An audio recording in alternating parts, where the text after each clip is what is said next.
अध्याय 3 भगवान कृष्ण का जन्म। भगवत गीता में भगवान कहते हैं कि उनका प्राकट्य, जन्म तथा कार्यकलाप सभी दिव्य हैं और जो उन्हें ठीक से समझ लेता है वह तुरंत ही वैकुंठ जाने का भागी बन जाता है। भगवान का प्राकट्य या जन्म किसी सामान्य पुरुष जैसा नहीं होता। जैसे विगत कर्मों के आधार पर भौतिक शरीर धारण करने के लिए बाध्य होना पड़ता है। भगवान के प्राकट्य की व्याख्या द्वितीय अध्याय में की गई है कि वे स्वेच्छा से प्रकट होते हैं। जब भगवान के अवतार लेने का समय निकट आ गया तो नक्षत्रगण अत्यंत शुभ हो गए। रोहिणी नक्षत्र भी, जो फलित ज्योतिष के अनुसार शुभ माना जाता है, प्रबल था। रोहिणी ब्रह्मा के प्रत्यक्ष संचालन के अंतर्गत माना जाता है। ज्योतिष के अनुसार नक्षत्रों की उपयुक्त स्थिति के अतिरिक्त विभिन्न ग्रहों के भिन्न भिन्न स्थितियों के कारण शुभ तथा अशुभ क्षण उपस्थित होते रहते हैं। कृष्ण के जन्म के समय सारे ग्रह स्वयमेव इस तरह स्थित हो गए कि सब कुछ शुभ बन गया। उस समय पूर्व, पश्चिम, दक्षिण, उत्तर सभी दिशाओं में शांति और संपन्नता का वातावरण था। आकाश में शुभ नक्षत्र दिख रहे थे और पृथ्वी पर सभी नगरों तथा ग्रामों या गोचरों में तथा जन जन के मन में सौभाग्य के लक्षण दृष्टिगोचर हो रहे थे। नदियां जल से पूर्ण होकर प्रवाहित हो रही थी और सरोवरों में सुंदर कमल खिले हुए थे। जंगल सुंदर पक्षियों एवं मोरों से पूर्ण थे। जंगल के सारे पक्षी मधुर वाणी में गाना गाने लगे थे और मयूर मयूरियों के साथ नाचने लगे। वायु अपने साथ विविध पुष्पों की सुगंध लेकर मंद मंद बहने लगी, जिसका सुखद स्पर्श मन को मोहने लगा था। जो ब्राह्मण अग्नि में यज्ञ करने के अभ्यस्त थे, उन्हें आहुति के लिए अपने घर अत्यंत सुहावने लगने लगे। आसुरी राजाओं के उत्पात के कारण ब्राह्मणों के घरों में हवनादि यज्ञ लगभग बंद हो चुके थे, किंतु अब उन्हें शांतिपूर्वक यज्ञादि करने के अवसर प्राप्त हो रहे थे। यज्ञों पर प्रतिबंध लगने के कारण ब्राह्मण मनसा वाचा कर्मणा अत्यंत दुखी थे, किंतु कृष्ण के जन्म के समय उन सबके मन स्वयमेव प्रसन्नता से पूर्ण हो गए, क्योंकि उन्हें आकाश में भगवान के जन्म लेने की घोषणा करने वाली दिव्यवाणी गुंजरित होती सुनाई देने लगी। गंधर्व और किन्नर लोक के वासी गाने लगे तथा सिद्ध और चारण लोक के वासी भगवान की सेवा में प्रार्थनाएं करने लगे। स्वर्ग लोक में देवता अपनी अपनी पत्नियों तथा विद्याधर अपनी अपनी पत्नियों के साथ नाचने लगे। ऋषि, मुनि तथा देवता प्रसन्न होकर फूल बरसाने लगे। समुद्र तट पर हल्की हल्की तरंगों की ध्वनि सुनाई दे रही थी और समुद्र के ऊपर आकाश में बादल थे जो मोहक गर्जना करने लगे थे। जब ऐसा संयोग उपस्थित हो गया तो घट घटवासी भगवान विष्णु अंधेरी रात में भगवान के रूप में देवकी के समक्ष प्रकट हुए, जो एक देवी जैसे लगती थी। उस समय भगवान विष्णु के प्राकट्य की तुलना रात्रि के समय पूर्व दिशा में उदित होने वाले पूर्ण चंद्रमा से की जा सकती है। यहाँ यह आपत्ति उठाई जा सकती है कि चूंकि भगवान कृष्ण अष्टमी के दिन उत्पन्न हुए, अतः उस दिन पूर्ण चंद्रमा उदय हो ही नहीं सकता। इसके उत्तर में यह कहा जा सकता है कि भगवान कृष्ण उस वंश में उत्पन्न हुए जो चंद्रमा के वंश परंपरा में था। अतः यद्यपि उस रात्रि को चंद्रमा अधूरा था, किंतु चंद्रमा के वंश में ही भगवान के जन्म लेने के कारण चंद्रमा अत्यधिक प्रसन्न था। अतः भगवान कृष्ण की कृपा से वह पूर्ण चंद्र के रूप में उदय हुआ। खमानिक्य नामक ज्योतिष ग्रंथ में भगवान कृष्ण के जन्म के समय नक्षत्रों का अत्यंत सुंदर वर्णन मिलता है। उससे पुष्टि होती है कि उस शुभ क्षण में उत्पन्न यह शिशु परम ब्रह्म या परम सत्य था।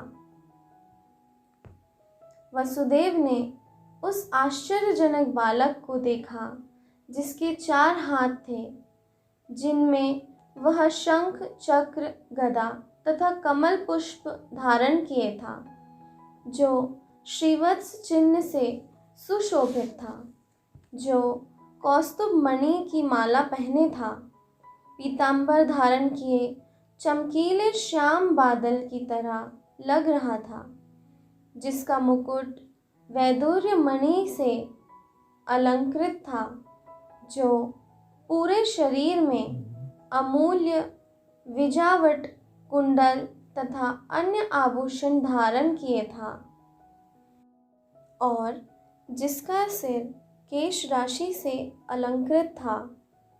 बालक के अद्वितीय रूप के कारण वसुदेव आश्चर्यचकित हो गए। नवजात शिशु इस तरह कैसे आभूषित हो सकता है? अतः वे समझ गए कि अब भगवान कृष्ण प्रकट हो गए हैं, और इस अवसर पर वे अभिभूत हो गए। वसुदेव ने विनीत भाव से आश्चर्य प्रकट किया कि यद्यपि वे भौतिक प्रकृति द्वारा बद्ध सामान्य जीव हैं और ऊपर से कंस द्वारा बंदी हैं, तो भी सर्वव्यापी भगवान विष्णु या कृष्ण अपने मूल रूप में उनके घर शिशु रूप में प्रकट हुए हैं। कोई भी संसारी बालक आभूषणों एवं सुंदर वस्त्रों से सजकर 4 भुजाओं सहित और भगवान के समस्त चिन्हों से युक्त उत्पन्न नहीं होता। वसुदेव बारंबार उस बालक को निहार रहे थे और विचार कर रहे थे कि इस शुभ वेला को किस तरह मनाएं। वे सोचने लगे, सामान्यतया जब पुत्र उत्पन्न होता है तो लोग उस अवसर पर खुशियां मनाते हैं, और एक मैं हूँ कि मेरे बंदी होते हुए भगवान ने मेरे घर में जन्म लिया है। मुझे तो इस शुभ उत्सव को बारंबार मनाने के लिए तैयार रहना चाहिए। जब वसुदेव ने, जिनका दूसरा नाम आनक दुंदुभि है, अपने नवजात शिशु को देखा तो वे इतने प्रसन्न हुए कि उनमें ब्राह्मणों को कई हजार गौदान देने की इच्छा प्रकट हुई। वैदिक प्रणाली के अनुसार जब भी क्षत्रिय राजमहल में कोई शुभ उत्सव मनाया जाता है तो राजा प्रसन्नता के कारण अनेक वस्तुएं दान में देते हैं। ब्राह्मणों तथा ऋषियों को स्वर्णाभूषणों से मंडित गौ दी जाती हैं। वसुदेव कृष्ण के आविर्भाव के उपलक्ष्य में एक दानोत्सव मनाना चाह रहे थे, किंतु कंस के बंदी गृह में बंद होने के कारण ऐसा करना दुष्कर था। अतः उन्होंने मन ही मन ब्राह्मणों को हजारों गौएं दान की। जब वसुदेव को विश्वास हो गया कि नवजात शिशु साक्षात श्री भगवान हैं, तो वे दोनों हाथ जोड़कर उसकी स्तुति करने लगे। उस समय वसुदेव दिव्य स्थिति में थे, जिससे कंस से उत्पन्न उनका सारा भय जाता रहा। जिस कमरे में नवजात शिशु उत्पन्न हुआ था, वह उसके तेज से दैदीप्यमान था। तब वसुदेव ने प्रार्थना करनी प्रारंभ की। हे भगवान, मैं जानता हूँ कि आप कौन हैं। आप समस्त जीवों के परमात्मा तथा परम सत्य श्री भगवान हैं। आप अपने ही शाश्वत रूप में प्रकट हुए हैं, जिसका हम प्रत्यक्ष अवलोकन कर रहे हैं। मैं जानता हूँ कि आप मुझे कंस के भय से मुक्त करने के लिए प्रकट हुए हैं।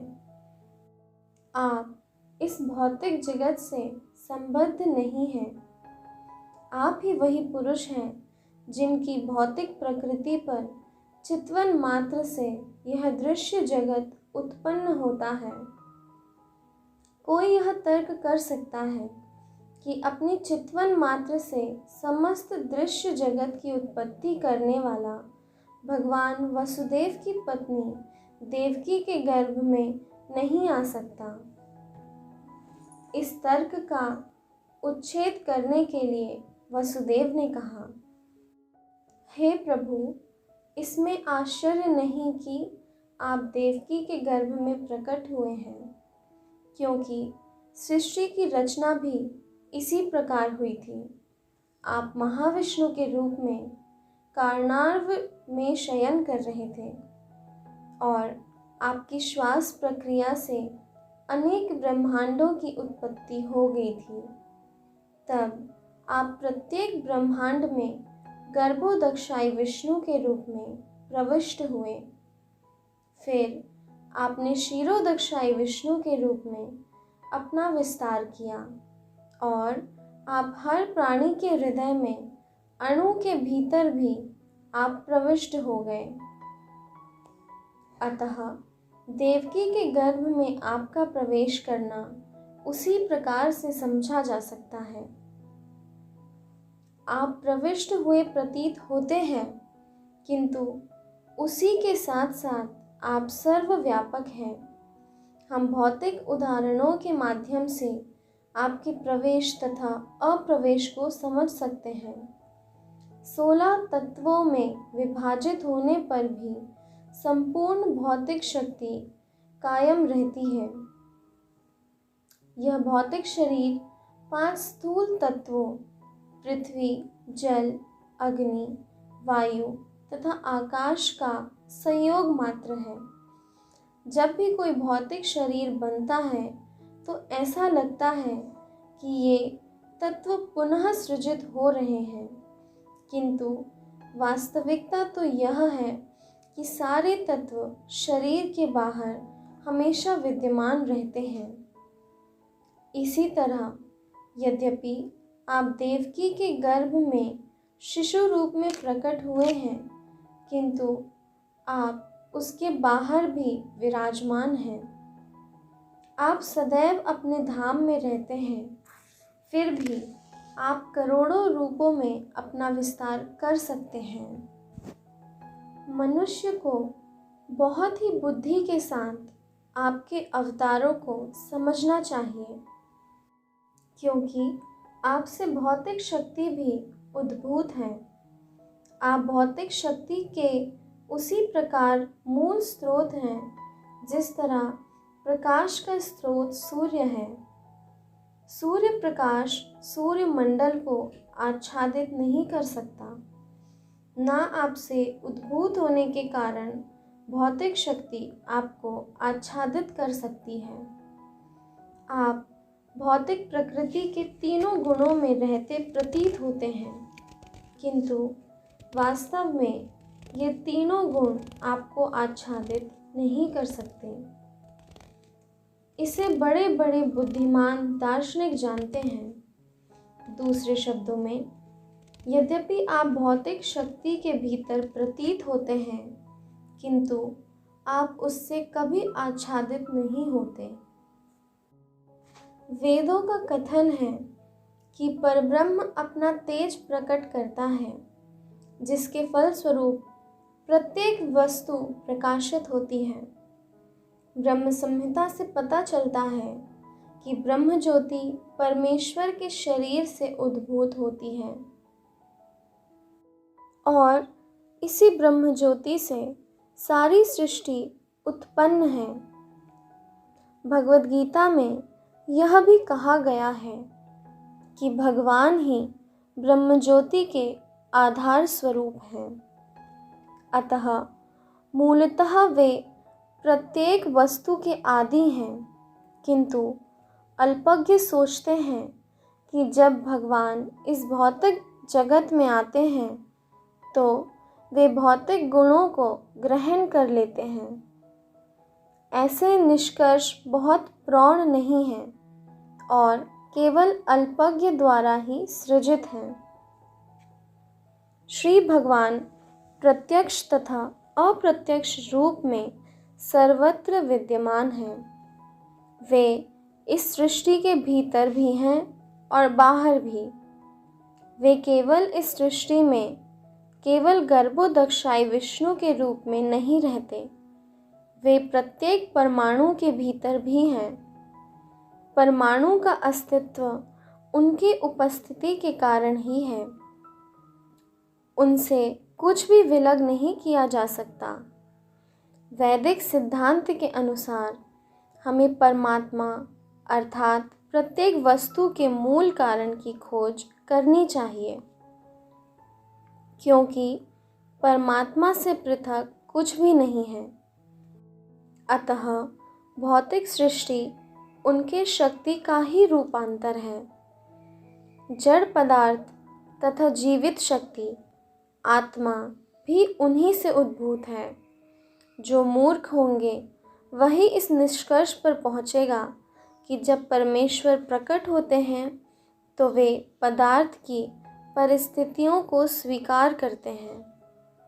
यदि प्रत्यक्ष रूप से वे भौतिक शरीर ग्रहण करते लगे भी, तो भी वे भौतिक परिस्थितियों के अधीन नहीं रहते। अतः कृष्ण अवतरित हुए और उन्होंने भगवान के प्रकट तथा अप्रकट होने के समस्त दोषपूर्ण निष्कर्ष को ध्वस्त कर दिया। हे स्वामी, आपका अवतार स्थिति तथा तिरोधान सारे भौतिक गुणों के प्रभाव से परे हैं। चूँकि आप प्रत्येक वस्तु के नियामक तथा परब्रह्म हैं, अतः आप में कुछ भी अकल्पनीय या विरोध मूलक नहीं है। जैसा आपने कहा है, प्रकृति आपकी अध्यक्षता में उसी तरह कार्य करती है जिस तरह कोई सरकारी अधिकारी मुख्य कार्यालय के आदेशों पर काम करता है। अधीनस्थ कार्यकलापों का आप पर कोई प्रभाव नहीं पड़ता। चूँकि आप परब्रह्म हैं तथा सारे नियम आप में अवस्थित हैं और प्रकृति के सारे कार्यकलाप आपके द्वारा ही संचालित होते हैं, अतः इनमें से कोई कार्यकलाप आप पर प्रभाव नहीं डालता। आप शुक्लम कहलाते हैं। शुक्लम अर्थात धवल परम सत्य का प्रतीकात्मक निरूपण है, क्योंकि भौतिक गुणों से यह अप्रभावित रहता है। ब्रह्मा जी रक्त अथवा लाल कहलाते हैं, क्योंकि सृजन के लिए वे रजोगुण का प्रतिनिधित्व करते हैं। तमस शिवजी के जिम्मे पड़ा है, क्योंकि वे संपूर्ण सृष्टि का संहार करते हैं। इस दृश्य जगत का सृजन, संहार तथा पालन आपकी शक्तियों द्वारा संपन्न होता है, तो भी आप इन गुणों से अप्रभावित रहते हैं। जैसा कि वेदों द्वारा पुष्टि किया गया है, हरिर्हि निर्गुणः साक्षात्। श्री भगवान सदैव ही समस्त भौतिक गुणों से मुक्त होते हैं। यह भी कहा जाता है कि परमेश्वर में रजो तथा तमो गुण का अभाव रहता है। हे प्रभु, आप परम नियंता भगवान तथा इस दृश्य जगत की व्यवस्था को बनाए रखने वाले हैं। आप परम नियंता होते हुए भी कृपा करके मेरे घर में अवतरित हुए हैं। आपके अवतार का कारण संसार के उन आसुरी शासकों के अनुयायियों का वध करना है, जो राजकुमारों के वेश में रहते हुए वस्तुतः असुर हैं। मुझे विश्वास है कि आप उन सबों को उनके अनुयायियों तथा सैनिकों समेत मार डालेंगे। मुझे विदित है कि आप दुष्ट कंस तथा उसके अनुयायियों का वध करने के लिए अवतरित हुए हैं, किंतु यह जानकर कि आप उसे तथा उसके अनुयायियों को मारने के लिए अवतरित होंगे, उसने आपके कई पूर्वजों या अग्रजों को मार डाला है। अब वह केवल आपके जन्म की प्रतीक्षा में है। जैसे ही वह इसे सुनेगा, वह आपको मारने के लिए सभी प्रकार के अस्त्र शस्त्र लेकर उपस्थित होगा। वसुदेव की इस प्रार्थना के बाद कृष्ण की माता देवकी ने प्रार्थना की। वे अपने भाई के अत्याचारों से अत्यंत भयभीत थी। देवकी ने कहा, हे प्रभु, वैदिक साहित्यों में आपके अनेक शाश्वत अवतारों का मूल अवतारों के तौर पर वर्णन हुआ है, यथा नारायण, राम, वराह, नरसिंह, वामन, बलदेव तथा विष्णु से उद्भूत ऐसे लाखों अवतार। आप मूल अवतार हैं, क्योंकि आपके अवतारों के सभी रूप इस भौतिक सृष्टि से बाहर हैं। आपका स्वरूप इस दृश्य जगत की उत्पत्ति के पहले से उपस्थित था। आपके स्वरूप शाश्वत तथा सर्वव्यापी हैं। वे स्वतेजोमय, अपरिवर्तनीय तथा भौतिक गुणों से अकलुषित हैं। ऐसे शाश्वत रूप नित्य, ज्ञानमय तथा आनंदमय हैं। वे सभी दिव्य, सात्विकता से पूर्ण तथा विभिन्न लीलाओं में सदैव निरत रहने वाले हैं। आपका कोई एक ही विशेष रूप नहीं होता। ऐसे अनेक दिव्य रूप स्वतंत्र हैं। मैं जानती हूँ कि आप परमेश्वर विष्णु हैं। लाखों वर्षों बाद जब ब्रह्मा के जीवन का अंत होता है, तो दृश्य जगत का विलय हो जाता है। उस समय पृथ्वी, जल, अग्नि, वायु तथा आकाश, ये 5 तत्व महत तत्व में प्रवेश कर जाते हैं। यह महत तत्व पुनः कालवश अप्रकट समग्र भौतिक शक्ति में प्रवेश करता है। समग्र भौतिक शक्ति प्रधान में और प्रधान आप में प्रवेश करता है। अतः संपूर्ण दृश्य जगत के संहार के पश्चात केवल आपका दिव्य नाम, रूप, गुण तथा साज सामान ही शेष रह जाते हैं। हे प्रभु, मैं आपको सादर नमस्कार करती हूँ, क्योंकि आप अव्यक्त समग्र शक्ति के निदेशक हैं और भौतिक प्रकृति के परम आगार हैं। हे स्वामी, सारा दृश्य जगत वर्ष के अथ से इति तक कालाधीन है। सभी आपके निर्देशन में कार्य करते हैं। आप हर वस्तु के मूल निर्देशक तथा समस्त प्रबल शक्ति के आगार हैं। अतः आपसे मेरी प्रार्थना है कि आप मुझे उग्रसेन के पुत्र कंस के क्रूर हाथों से बचाएं। कृपया करके मुझे इस भयावह स्थिति से उबारें, क्योंकि आप अपने सेवकों की रक्षा करने के लिए सदैव उद्यत रहते हैं। भगवान ने इस कथन की पुष्टि भगवद गीता में अर्जुन को आश्वस्त करते हुए की है। तुम संसार को बता दो कि मेरा भक्त कभी नष्ट नहीं होता। इस प्रकार रक्षा करने के लिए प्रार्थना करते हुए माता देवकी ने अपना वात्सल्य व्यक्त किया। मुझे ज्ञात है कि आपके इस दिव्य स्वरूप का दर्शन सामान्यतया ऋषिगण ध्यान में करते हैं, किंतु मैं अभी भी डर रही हूँ कि ज्यों ही कंस को पता चल जाएगा कि आपका जन्म हो चुका है, तो वह आपको हानि पहुँचा सकता है। अतः मेरी प्रार्थना है कि आप इस समय हमारे भौतिक चक्षुओं से ओझल हो जाएं। दूसरे शब्दों में उन्होंने भगवान से प्रार्थना की कि वे एक सामान्य बालक का रूप धारण कर लें। आपके जन्म के कारण ही मैं अपने भाई कंस से भयभीत हूँ। हे मधुसूदन, हो सकता है कि कंस को पता लग गया हो कि आपने जन्म धारण कर लिया है। अतः मेरी प्रार्थना है कि आप अपने इस चतुर्भुज रूप को, जिसमें आप विष्णु के 4 चिन्ह शंख, चक्र, गदा तथा कमल धारण किए हैं, छिपा लें।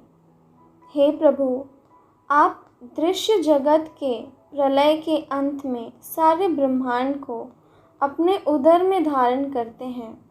फिर भी आप अपनी विशुद्ध कृपावश मेरे गर्भ में प्रकट हुए हैं। मुझे आश्चर्य है कि आप अपने भक्तों को प्रसन्न करने के लिए सामान्य मनुष्य के कार्यकलापों का अनुकरण करते हैं। देवकी की प्रार्थना सुनकर भगवान ने उत्तर दिया, हे माता, स्वयंभू मनु के कल्प में मेरे पिता वसुदेव एक प्रजापति के रूप में थे, जिसका नाम सुतपा था, और आप उनकी पत्नी कृष्णी थी। उस समय ब्रह्मा ने प्रजा बढ़ाने की इच्छा से आपसे संतान उत्पन्न करने के लिए कहा। आपने अपनी इंद्रियों को वश में करते हुए कठोर तपस्या की। योग पद्धति में प्राणायाम का अभ्यास करते हुए आप पति पत्नी दोनों ने वर्षा, वायु, कड़कती धूप जैसे भौतिक नियमों के सारे प्रभावों को सहन किया। आपने समस्त धार्मिक नियमों का भी पालन किया। इस प्रकार आपका हृदय निर्मल हो गया और भौतिक नियम के प्रभाव पर भी नियंत्रण प्राप्त हो गया। तपस्या करते हुए आप वृक्षों के नीचे भूमि पर गिरी हुई पत्तियों मात्र का आहार करती रहीं। तब स्थिर मन तथा इंद्रिय निग्रह द्वारा आपने मुझसे अद्भुत वर प्राप्त करने के लिए मेरी पूजा की। आप दोनों ने देवताओं की गणना के अनुसार 12,000 वर्षों तक कठोर तपस्या की। उस अवधि में आपका मन मुझ में ही लीन रहा। जब आप भक्ति कर रही थीं और अपने मन में निरंतर मेरा ध्यान कर रही थीं, तब मैं आपसे अत्यधिक प्रसन्न हुआ। हे निष्पाप माता, अतः आपका अंतःकरण नित्य ही विशुद्ध है। उस समय भी मैं आपके समक्ष इसी रूप में आपकी इच्छा पूर्ति के लिए प्रकट हुआ था और आपसे मनवांछित वर मांगने के लिए कहा था। उस समय आपने चाहा था कि मैं आपके पुत्र रूप में जन्म लूं। यद्यपि आपने मेरा साक्षात दर्शन किया था, तथापि आपने मेरी माया के प्रभाव के कारण व्यापक भव बंधन से पूर्ण मुक्ति ना मांगकर मुझे अपने पुत्र के रूप में मांगा था। दूसरे शब्दों में, भगवान ने प्रकट होने के लिए इस जगत में वृष्णि तथा सुतपा को अपने माता पिता के रूप में चुना। जब भी भगवान मनुष्य रूप में अवतरित होते हैं, उन्हें माता पिता की आवश्यकता होती है। फलतः उन्होंने वृष्णि तथा सुतपा को शाश्वत माता पिता के रूप में चुना। इसलिए वृष्णि तथा सुतपा दोनों ही मुक्ति की याचना न कर सके। मुक्ति उतनी महत्वपूर्ण नहीं होती जितनी कि भगवान की दिव्य प्रेमा भक्ति होती है।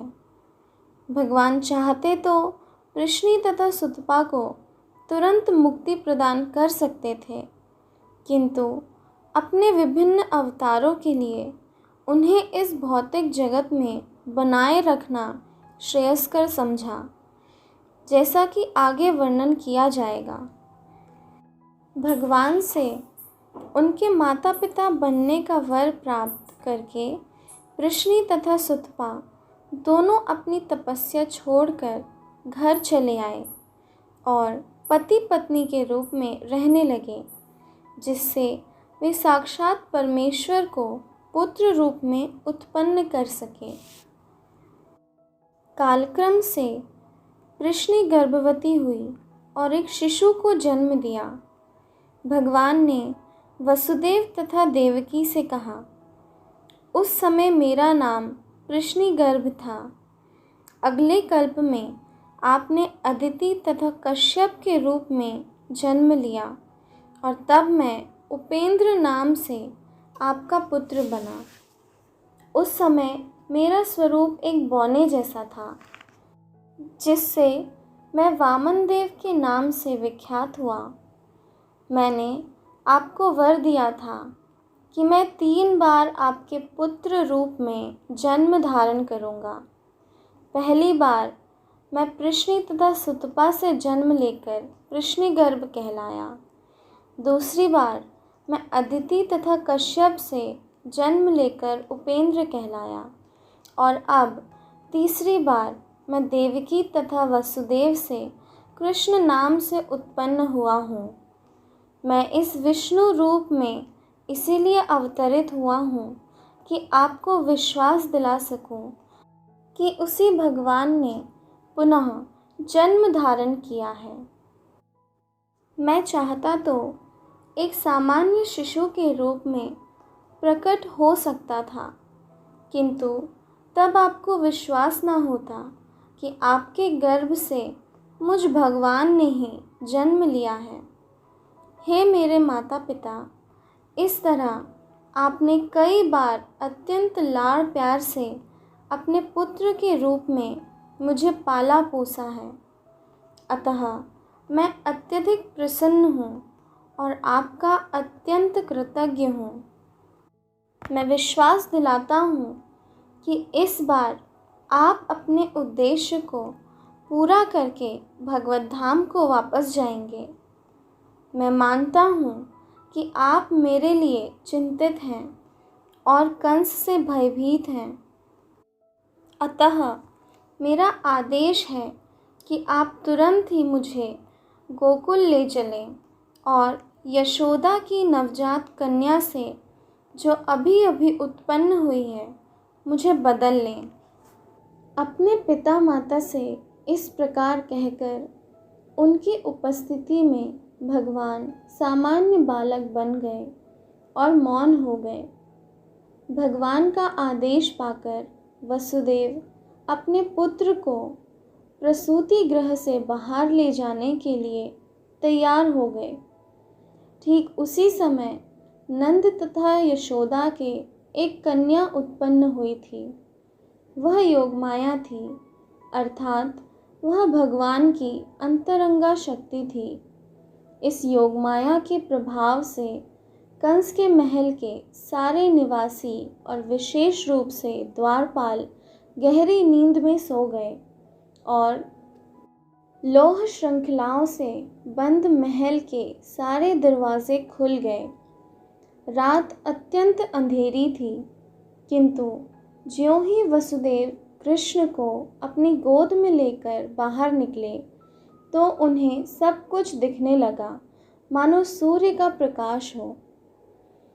चैतन्य चरितामृत में कहा गया है कि कृष्ण सूर्य प्रकाश के तुल्य हैं और जहाँ भी कृष्ण रहते हैं वहाँ अंधेरा रूपी माया नहीं रह सकती। जब कृष्ण को वसुदेव ले जा रहे थे तब रात्रि का अंधेरा दूर हो गया। कारागार के सारे द्वार स्वतः खुल गए।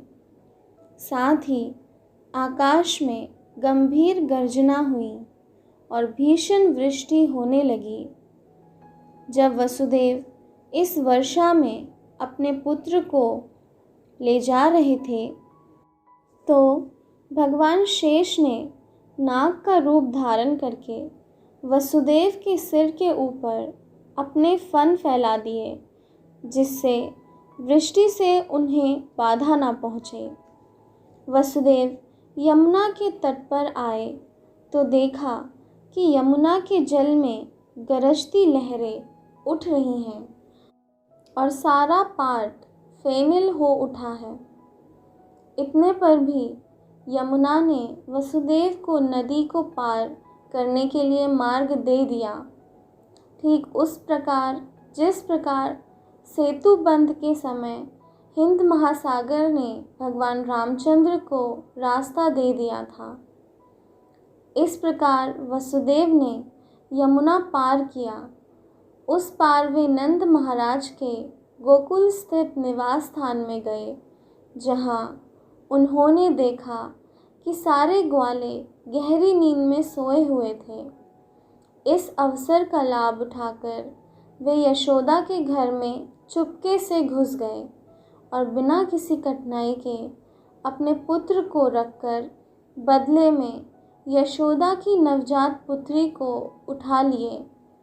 इस प्रकार चुपके से घर में घुसकर लड़के को लड़की से बदल लेने के बाद वे पुनः कंस के कारागार में लौट आए तथा पुत्री को देवकी की गोद में रख दिया। उन्होंने पुनः हथकड़ी बेड़ियां पहन ली, जिससे कंस को यह पता ना चल पाए कि इतनी सारी घटनाएं घट चुकी हैं। माता यशोदा समझती थी कि उनके एक शिशु उत्पन्न हुआ है, किंतु प्रसव पीड़ा से थक जाने के कारण वे प्रगाढ़ नींद में थीं। जब वे जागी तो उन्हें याद न रहा कि उनके पुत्र हुआ है या पुत्री। इस प्रकार लीला पुरुषोत्तम भगवान श्री कृष्ण के अंतर्गत भगवान कृष्ण का जन्म नामक तीसरा अध्याय का भक्ति वेदांत तात्पर्य पूर्ण हुआ। हरे कृष्णा।